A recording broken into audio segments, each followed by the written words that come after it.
The United States Postal Service could be making major changes at a distribution hub in Vermont that would impact how letters get to and from your mailbox. The current facility distributes mail for 150 post offices in Vermont and New Hampshire.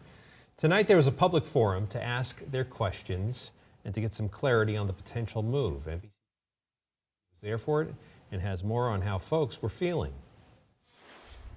Community members were very vocal at this meeting, with many confused about the efficiency of this idea and why it's even necessary in the first place. The U.S. Postal Service facility in White River Junction isn't your typical post office. It's a massive distribution hub where letters addressed to people in more than 150 towns in our region come before making their way to your mailbox. But that could be changing if the U.S. Postal Service's proposed plan goes through. The thing that is most impressive about this plan is how it completely misses the mark on the mission of the Postal Service. Craig Sandmore is one of many concerned community members who attended a public forum Tuesday night to learn more about the plan to move some of the sorting operations from White River Junction to Hartford, Connecticut.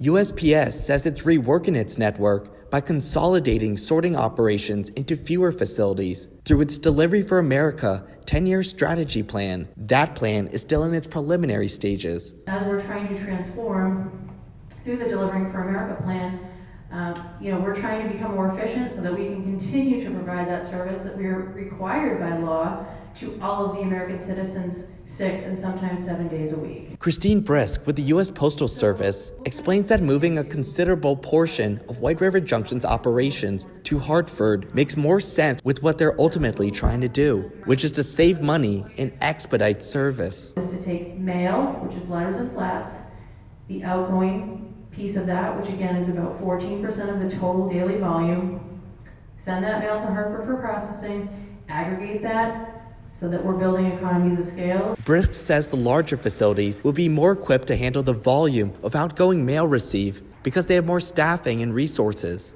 Brisk says the move would save them up to $940,000, but it also means potentially eliminating up to 20 positions. Many at the public meeting, including Liam Fagan from Senator Bernie Sanders' office, have concerns about how that move is truly more efficient. You're going to be having to travel those long distances, including through any type of weather. I'm wondering what the Postal Service is planning to ensure that this doesn't functionally result in mail taking longer. Brisk emphasized that the current White River Junction facility won't be closing shop, and the Postal Service will actually be investing more than $3 million into it.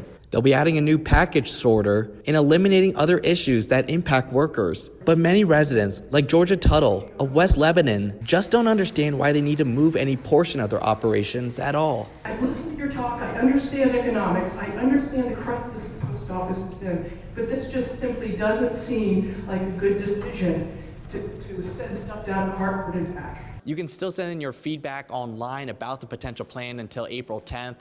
There's no timeline yet on when the plan is supposed to be reviewed for final approval. In Lebanon, New Hampshire, Tyler Bronski, NBC5 News.